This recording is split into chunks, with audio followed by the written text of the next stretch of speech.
Naš gost u studiju je Bas Bakker, direktor MMF-ovog odjela za ekonomije u usponu. Welcome to Al Jazeera Business. Thank you.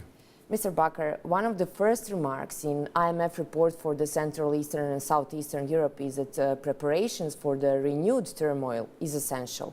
Do you know something that we don't? Can we expect some major turmoil again? Now, what we have seen in May, when Federal Reserve Greenspan suggested that the Fed might sooner stop buying bonds than markets thought, that led to a major turmoil in emerging markets, including also in Central and Eastern Europe. That turmoil has fortunately receded, but at some stage the Fed will start to taper and might in the further future even raise interest rates, and it will mean that there might be a reaction in financial markets in emerging markets, including in Central and Eastern Europe. In what way exactly? Well, what you have seen in May is that you had capital outflows out of a number of countries, interest rates increased, risk premium rose, stock markets were under pressure. It's well possible that in the future you will see a similar reaction if the Fed actually starts to taper. In previous years, the countries of Western Balkans have doubled their debt. How dangerous is that? And is there a possibility of overheating of these economies? Well, since the region has gone through a deep crisis in 2009, and the recovery ever since has been very tepid, and with very weak growth, that has led to a sharp increase in fiscal deficits and a big increase in public debt. Fortunately, many countries have made important steps in reducing deficits. Debt ratios have not yet stopped rising everywhere. So going forward, it will be important to rebuild fiscal buffers, make sure the debt stops rising and bring the deficit down to safe levels. But how can we do that? Well, it's of course always difficult to reduce your deficit in an environment of low growth, but gradually bringing down your deficits by reducing expenditure, in some countries raising revenue, will be important to reduce fiscal deficits. The name of your report is Faster and Higher Growth in this region. How can we make this, since we have such a high unemployment, aging population, slow growth?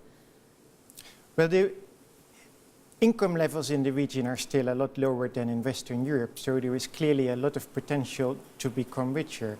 Several things need to be done. First, there are some legacies from the crisis. Non-performing loans in the banks have increased sharply. Fiscal buffers have been eroded, so that's number one, addressing the crisis legacies. Number two is many countries in the region are not very open. Many economies are quite small, so you would expect them to be very open, but they are not. If you open up more and more export-oriented economies, that would help boost growth. A third issue is the investment climate. In many countries in the region, the investment climate is not very attractive. Infrastructure is not very good either. If you improve that, it will boost growth. It will also make countries more attractive for investment. And finally, labor markets are an issue. In many countries, unemployment is quite high.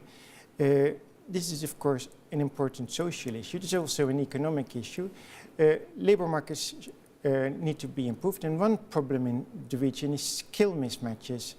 The education that people have often is not the one that employers are looking for. Say you have economists, but you need engineers. If we go now by country, Slovenia is in European Union, but it has major problems. Do you think, will they be able to, by themselves, to go out of the crisis, or they'll need some sort of financial package? Well, Slovenia has a difficult situation. You have a lot of non-performing loans in the banks. You have a corporate sector that has a high debt. You have a fiscal deficit that is high, and the economy is not doing very well. This is, of course, a difficult situation. We currently have an IMF Article 4 mission, annual checkup in the field, and this mission is discussing all these important issues with the Slovenians.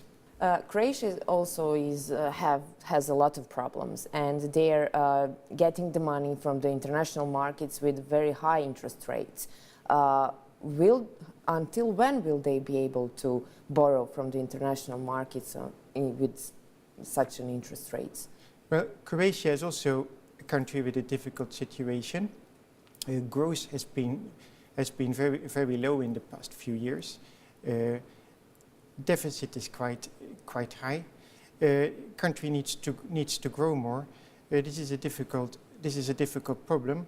Of course, when financial conditions are easy, it's easier to borrow.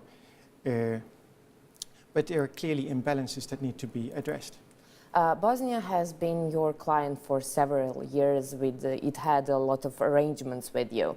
The Bosnian government now is trying to take one more year with the standby arrangement and to borrow more money. Will you allow them to do that? And how is Bosnian economy performing under your guidance? To start with your last question, Bosnia has made a lot of progress in the past few years. The fiscal deficit has been reduced from 5.5% in 2009 to 2% this year. The economy is picking up. Last year it was shrinking. This year we see a little growth. Next year more growth. The authorities have asked for an extension of the IMF program. Given the very good track record of Bosnia under the current program, this is certainly under discussion, and there will be a mission for the 5th review of the program will come to Sarajevo next month, and there this will be discussed further, including how policies can be further strengthened and reach agreement on the budget for next year. Serbia will most certainly apply for the standby arrangement with the IMF. Previously, a few weeks ago, they announced new measures for the fiscal adjustments and deficit. What do you think about those measures?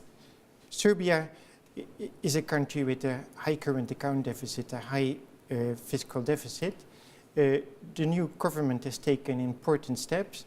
A mission, IMF mission, visited the country earlier this month and left a press release, and there you can read that these are important steps in the right direction and that further steps will be needed to put the public finances on a sustainable footing.